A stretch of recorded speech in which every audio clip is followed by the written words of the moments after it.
안녕하세요. 2024학년도 대학 수학능력시험 한국지리 문항 분석을 맡은 양지고등학교 김성민입니다. 이번 수능의 경우에는 1등급 예상 원점수가 50점, 2등급 예상 원점수가 47점으로 전반적으로 상위권 수험생에게는 어렵지 않은 시험이었다고 생각이 됩니다. 9번 문항, 10번, 14번, 20번 등 문항에서는 그래프 해석과 함께 좀 논리적인 사고를 요구하는 부분들이 있어서 다소 오답률이 높았을 수 있으나 기출문제랑 연계교재를 꾸준히 학습했다면 어렵지 않게 풀 수 있었을 거라고 생각을 합니다. 특히나 눈에 띄는 출제 경향이라고 한다면 기존의 개념만 물어보던 문항들이 아니라 지역지리와 연계되어서 출제된 문항들이 많았기 때문에 앞으로도 한국지리를 계속하여 학습할 계획이 있다면 개념 학습과 지역 학습을 모두 다 중요하게 생각할 필요가 있지 않나 생각이 듭니다. 1번 문항부터 본격적으로 풀이를 시작해 볼 거고요. 각각에 대한 자세한 풀이 내용은 함께 올라가 있는 게시글에 문항 분석 자료가 있으니까 그거 받아서 보시면 좀 더 자세하게 확인을 하실 수 있겠습니다. 1번 문항부터 보도록 하겠습니다. 1번 문항은 가나다 섬에 대한 내용이었는데요. 가섬은 우리가 경위도를 통해서 추론하기는 조금 어려웠을 것 같고 아래에 보시면 사람이 살 수 있는 곳이라는 뜻에서 유래하였다라고 얘기를 하고 있습니다. 여러분들이 택리지에 대해서 배울 때 택리지의 이중환이 가장 강조했던 부분 중 하나가 가거지 조건이라고 얘기를 했죠. 그래서 가거지가 사람이 살 만한 곳이다 라고 얘기를 했는데 그래서 가섬이 가거도라는 섬이 됩니다. 네, 그 다음에 나섬 같은 경우는 위도를 보셨다면 우리나라 그리고 위도의 범위 북위 33도에서 43도 사이에 있다는 한반도의 위도 범위를 아셨다면 나가 우리나라 가장 남단에 있는 마라도라는 것을 알 수 있었을 거고요. 다는 쉽게 경도를 통해서도 알 수 있었을 거고 그리고 아래 내용을 통해서도 독도임을 알 수 있었을 겁니다. 이 문제의 정답은 4번이었고요. 각각에서 틀린 내용만 간단하게 살펴보자면 가에서 우리나라 영토의 극서에 해당한다 라고 얘기를 하고 있는데 우리나라 영토의 최서단 극서 지역은 북한 지역에 있는 마안도라는 섬입니다. 요 범위를 남한으로 좁힌다 하더라도 가거도가 아니라 남한의 극서라고 한다면 백령도라고 얘기하시면 될 것 같습니다. 그리고 2번 선지를 살펴보시자면 나의 남서쪽 우리나라 영해에 이어도 종합해양과학기지가 있다라고 되어 있는데 남서쪽이라는 방향도 맞고 이어도에 과학기지가 있는 것도 맞지만 영해라는 말이 틀렸습니다. 이어도는 우리나라 영해에 위치하지 않습니다. 영해 바깥쪽에 위치한 수중암초라고 보시면 될 것 같고요. 그 다음에 3번 다로부터 200캐리까지의 전역은 우리나라의 배타적 경제수역에 해당한다 라고 얘기하고 있는데 독도 인근은 우리나라의 배타적 경제수역이 아니라 한국과 일본의 중간수역이다 라고 얘기를 합니다. 한일 중간수역. 한국과 일본 간의 어업협정을 통해서 만들어진 수역이다 라고 보시면 될 것 같고요. 정답은 4번이다 라고 말씀을 드렸죠. 그리고 5번 선지에 나오는 우리나라의 표준경선이라고 한다면 동경 135도다 라고 보시면 되겠습니다. 그래서 정답은 4번으로 찾아보시고 2번으로 넘어가도록 하겠습니다. 2번은 우리나라의 지체구조와 산지지형에 대한 문제였습니다. 먼저 첫 번째 자료는 평창군 황병산 일대에 있는 고위평탄면에 대한 얘기였고요. 여기 나오는 기역이 고위평탄면이다 라고 보시면 되겠죠. 고위평탄면의 형성과 관련해서 이제 경동성 요곡운동 요 그림상에는 융기라고 표시되어 있는 요 내용이 나오고 있습니다. 그리고 오른쪽에 있는 자료는 춘천의 침식 분지에 대한 설명이다 라고 보시면 될 것 같고요. 변성암, 기반암에 화강암이 관입을 하면서 위쪽이 차별 침식되어서 만들어진 그런 지형이다 라고 보시면 되겠죠. 1번 선지부터 보자면 1번 기역에는 공룡 발자국 화석이 많이 분포한다 라고 되어 있는데 공룡 발자국 화석은 우리나라 경상분지, 경상누층군에 있다 라고 얘기를 하죠. 틀린 말이고요. 그 다음 2번 리을은 주로 시멘트 공업의 원료로 이용된다 라고 하고 있는데 시멘트 공업의 원료로 이용되는 암석은 석회암입니다. 퇴적암의 일종이므로 여기에는 해당 없다라고 보시면 될 것 같고요.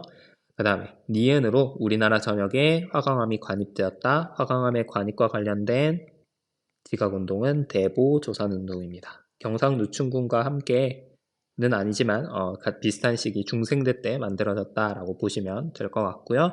풍력발전이라고 했을 때는 산지 지역이나 해안가 지역에서 유리하다라고 얘기를 하는데 그러므로 아무래도 침식 분지보다는 고위 평탄면에서 좀 더 유리하다라고 보는 게 맞습니다. 정답은 5번으로 찾아보시면 되겠네요.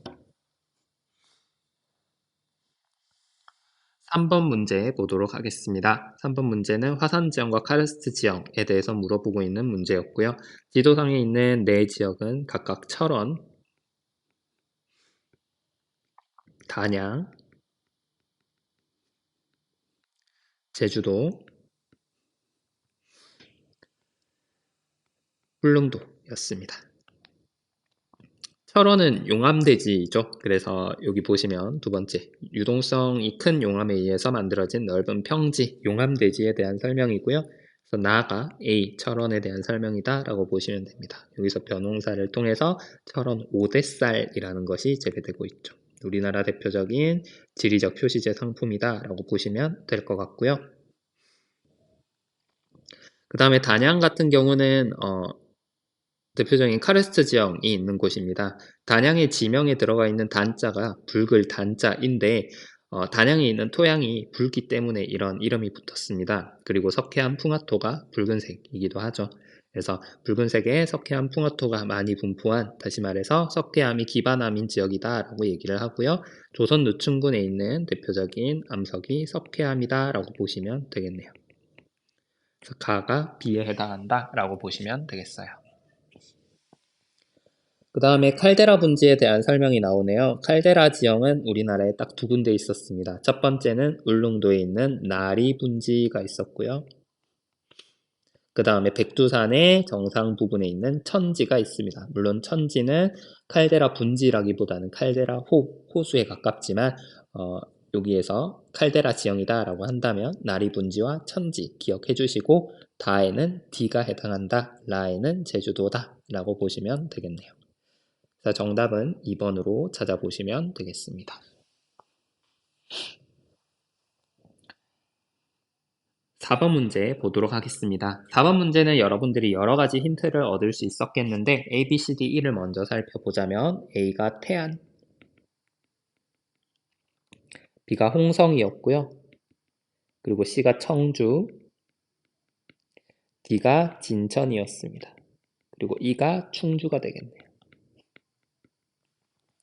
이 곳들의 특징을 여러분들 모두 다 아셔야 됩니다. 태안이나 충주 같은 경우는 둘 다 기업 도시가 조성되어 있다라는 특징이 있었고요. 홍성 같은 경우는 예산과 함께 내포 신도시가 위치한 곳이었죠. 그리고 이 내포 신도시는 과거 대전에 있던 충남도청이 옮겨와서 소재하고 있는 곳이다라고 보시면 됩니다. 그리고 진천은 그 옆에 위치한 음성과 함께 혁신도시로 지정되어 있다라는 특징이 있었고요. 요 내용 자료를 읽어보자면 기업도시가 조성되어 있다라고 이야기를 하고 있고 다목적댐이 건설되어 있다라고 얘기를 하고 있고 C와 J로 시작하는 이니셜을 가지고 있다라고 하니까 충주가 되겠죠. 정답은 5번이다 찾아보시고요. 넘어가도록 하겠습니다. 5번 문항입니다. 지리정보에 대한 내용, 그러니까 중첩 분석에 대한 내용이고요. 여러분들이 이 지역들이 각각 어디인지도 당연히 아셔야겠죠? A는 진주였고요. B는 고성이었습니다. 공룡 발자국으로 유명한 그 고성이 맞습니다. 그리고 C는 창녕이고요. D는 밀양, 그리고 E가 김해, 이렇게 찾아보시면 됩니다. 이렇게 찾아보셨을 때 먼저 조건 1과 2를 살펴보셔야 되는데 1에서 시 단위 행정구역인 곳이라고 했을 때 여러분들이 만약에 창녕과 고성을 구분해내지 못했다면 그래도 상관없을 것 같습니다. 조건 2에서 유소년층 인구 비율이 10% 이상인 곳을 먼저 찾아보시면 됩니다. 그랬을 때 A와 E로 우리가 압축을 할 수 있을 거고요. A 진주와 E 김해는 모두 다 C 지역이 맞습니다. 참고로 이 중에서 창녕과 고성은 군지역이기 때문에 해당하지 않고요. 밀양도 시지역이긴 하지만 유소년층 비율이 낮다라고 보시면 되겠습니다. 그리고 세 번째 조건을 보셔야겠죠. 총 부양비가 가장 높은 곳이다 라고 얘기를 하고 있는데 총 부양비의 개념 모두 다 알고 계실 겁니다. 청장년층 인구분의 유소년층 인구 더하기 노년층 곱하기 100이다 라고 얘기를 하죠. 그렇기 때문에 청부양기가 높다라고 하는 말은 다시 말해서 청장년층 인구가 적다라는 말과 일맥상통하고요. 그렇기 때문에 정답은 조금 더 청장년층 비율이 낮은 진주 1번이 된다라고 보시면 되겠습니다. 이 진주 같은 경우는 혁신도시가 있는 지역이기도 하기 때문에 여러분들 잘 위치를 파악해 두시면 좋을 것 같습니다. 넘어가서 6번 문제 보도록 할게요. 6번 문제는 우리나라의 자연재해에 대한 내용이고요. 위쪽에는 월별 발생률 그리고 아래쪽에는 각 자연재해 내용에 대해서 적혀 있습니다. 월별 발생률을 피해 발생률을 살펴보았을 때 12월, 1월, 2월과 같이 겨울에 피해가 집중되고 있는 가가 대설이다 라고 보시면 되고요. 7월과 8월, 특히나 7월 달 우리나라 장마 기간에 피해가 집중되고 있는 요게 호우, 그리고 늦여름부터 가을 기간까지, 초가을까지 피해를 주고 있는 요 자연재해가 태풍이라고 보시면 되겠죠. 그랬을 때 A 같은 경우는 많은 양의 눈이라고 하고 있으니까 대설이 여기에 해당할 거고요. 그래서 가가 A라고 보시면 될 것 같고 그 다음에 열대성 저기압이 우리나라를 통과한다라고 얘기를 하고 있죠. 태풍의 다른 이름이 열대 이동성 저기압이었습니다. 다가 B, 나가 C 이렇게 찾아보시면 되겠습니다. 여기서도 장마전선 뭐 이런 얘기 나오고 있으니까 쉽게 찾았을 거라고 생각을 합니다. 정답은 2번이었습니다. 네, 그 다음 7번 문항입니다. 7번 문항은 하천지형에 대한 내용이고요.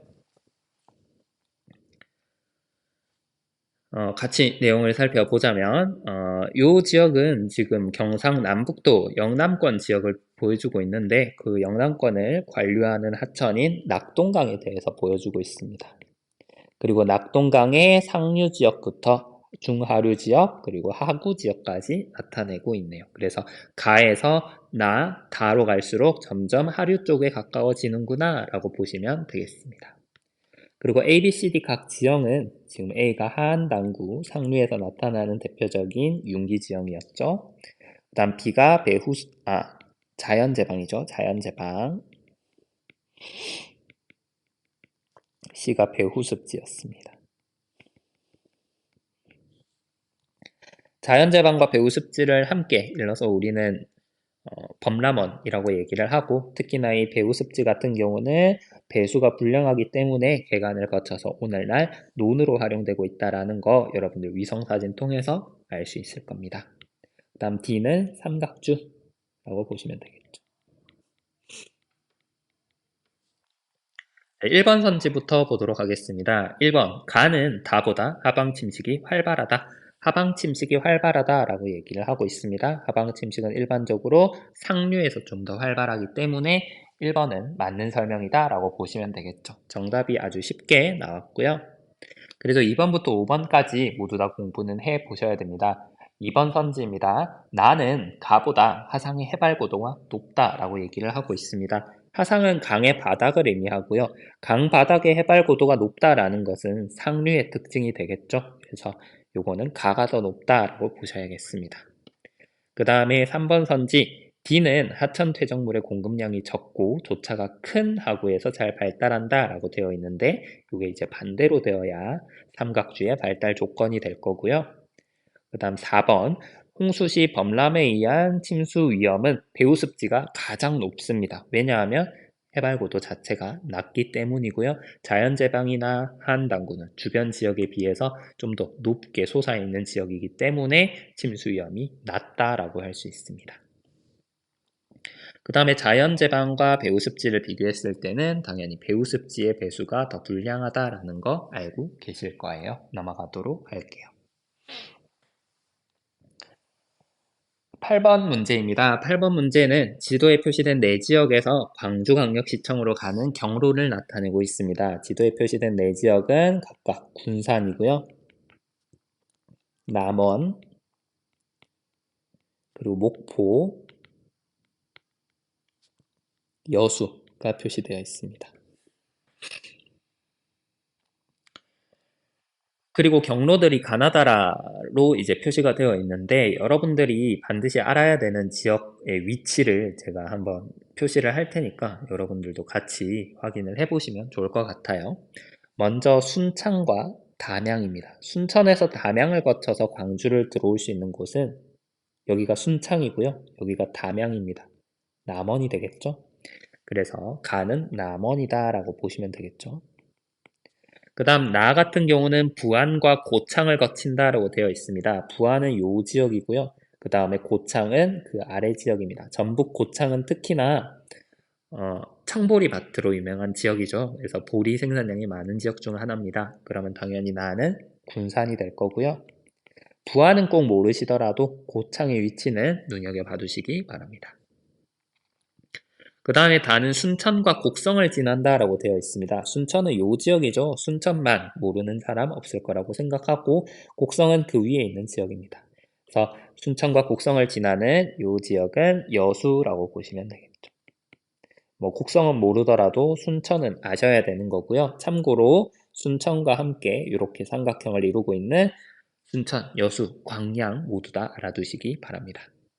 그리고 라는 무안을 거쳐서 함평을 거쳐서 들어간다라고 되어 있습니다. 목포 위쪽에 있는 요 지역이 무안이고요. 그 위에가 함평입니다. 함평은 특히 나비축제로 유명한 지역, 무안은 전남 도청이 있는 지역임과 동시에 국제공항이 있는 지역이기 때문에 무안과 함평은 여러분들 모두 다 지도로 위치를 파악해 두셔야 됩니다. 라는 목포라고 보시면 되겠죠. 그랬을 때 우리는 가나다라는 모두 다 구분을 했고요. 먼저 보자면 선지를 보자면 1번 춘향전의 배경이 되는 광활루원은 남원에 있습니다.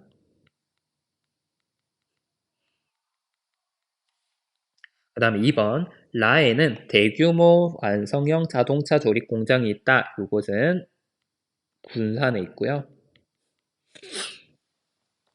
군산의 과거에 이제 외국계 자동차 회사가 있었는데 그 회사가 그 공장이 철수를 한 다음에 최근에는 또 국내 자동차 회사가 또 다시 완성차 공장을 이어서 이제 완성차를 만들고 있다라고 보시면 되겠습니다.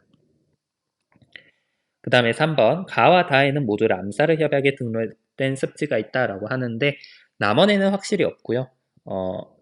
여수 같은 경우는 근처 순천만에 함께 포함이 될 수는 있겠습니다만은 뭐 확실하게 있다라고 보기는 좀 어려울 것 같습니다. 정답은 4번이죠. 모두 하구뚝이 건설되어 있다라고 하고 있는데 우리나라 하구뚝이 있는 곳 세 군데 아셔야 됩니다. 금강, 영산강, 낙동강입니다. 금강과 영산강은 서해안으로 유입되는 하천이고 낙동강은 남해안으로 유입되는 하천이죠. 금강의 하구에 위치한 도시가 군산이고요. 그 다음에 영산강 하구에 위치한 도시가 목포입니다. 낙동강 하구에 위치한 도시는 방금 우리가 본 것처럼 부산이죠. 그래서 하구뚝이 있는 지역들 여러분들 강 기억 반드시 하시기 바랍니다. 다음 마지막 5번 선지에는 국제공항에 대한 얘기가 있는데 전남의 국제공항, 이 호남권 국제공항은 무안국제공항이다 라고 보시면 됩니다. 이거는 무안에만 있다. 가에서라 모두 다 해당이 없는 얘기입니다. 정답은 4번. 9번으로 넘어가서 기후 특징에 대한 내용 보도록 하겠습니다. 지도상에는 현재 인천 표시되어 있고요. 그 다음 포항 표시되어 있습니다. 그리고 부안 표시되어 있고요. 포항 표시되어 있습니다. 지금 위도상으로 볼 때 그리고 경도상으로 볼 때 동서해안의 비교, 위도 간의 비교가 가능하다라는 거 알 수 있을 거고요. 가나다라를 확인했을 때 가지역 같은 경우는 여름철 강수량의 집중률이 굉장히 높습니다. 겨울철은 다른 지역에 비해서 압도적으로 적게 오는데 여름에는 제일 많이 오고 있어요. 다시 말해서 여름 강수 집중률이 높다. 그러면 가는 한강 유역에 있는 인천이다 라고 보시는 게 맞겠죠. 그 다음 나 지역 같은 경우는 지금 살펴봤을 때 겨울철 강수량이 제일 높게 나타나고 있습니다. 겨울에 강수량이 제일 많은, 아이고 포항이라고 적었네요. 강릉이죠. 나는 강릉 지역이다. 자, 그 다음에 다 지역 한번 살펴보도록 하겠습니다. 다 지역 같은 경우는 현재 강수량이 그렇게 많은 것 같진 않아요. 강수량이 그렇게 많은 것 같지 않고 기온도 조금 애매하네요. 넘어가도록 하고요. 라 같은 경우는 다른 지역들과 비교했을 때 강수량이 제일 적습니다. 소지라고 볼 수 있겠죠. 그런데 연 평균 기온이 제일 높습니다. 그렇다면 제일 남쪽에 있는 지역이 아닐까? 그리고 겨울에도 따뜻한 지역이 아닐까?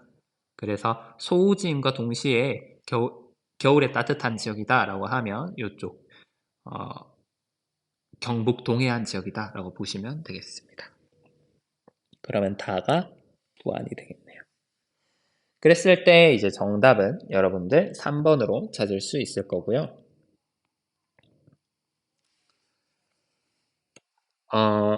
1번 선지 같은 경우 최하늘 평균 기온은 동해안과 서해안을 비교했을 때 동해안이 더 높다라는 거 알 수 있겠죠. 그 다음에 연 강수량 같은 경우는 부안과 강릉을 비교하고 있는데 강릉이 조금 더 많을 거고요. 특히나 부안이 있는 이쪽 호남 해안 지역 같은 경우는 대표적인 소우지이기도 하죠. 다음 4번은 틀린 선지라는 거 아실 거고요. 그 다음에 5번 선지의 여름 강수 집중률이 가장 높은 곳은 아까 처음에 우리가 얘기한 것처럼 가지역이다 라고 보시면 되겠죠. 정답 3번으로 찾아보시길 바랍니다. 10번 문항입니다. 9번과 함께 10번도 조금 오답률이 높았던 문항인데요. 농산물의 1인당 소비량 같은 경우는 수능 특강에서도 중요하게 다루고 있는 그래프입니다. 우리나라에서 계속하여서 이제 최근에 계속 이렇게 1인당 소비량이 제일 많은 작물은 채소고요. 그다음 꾸준히 줄어들고 있는 나작물이 쌀입니다. 그리고 계속 증가를 했지만 이제 최근에는 그냥 유지되고 있는 다작물이 과실, 다시 말해서 과일이다라고 보시면 될 것 같고 라 같은 경우는 옛날에는 조금 있었지만 오늘날은 거의 먹지 않는 작물 보리라고 보시면 됩니다. 일부 지역에서만 좀 재배가 되고 있죠. 네, 그랬을 때 이제 1번 선지부터 살펴보자면 가는 나보다 재배 면적이 넓다라고 하고 있는데 틀린 말입니다. 생산량은 채소가 더 많을 수 있겠지만 재배 면적이라고 하면 쌀이 훨씬 많습니다. 쌀이 훨씬 넓다라고 보시는 게 맞고요. 그 다음에 2번 선지에서는 노지 재배 면적에 대한 얘기를 하고 있습니다. 노지 재배라고 했을 때는 이제 노출된 땅을 의미하죠. 반대말은 시설 재배인데요.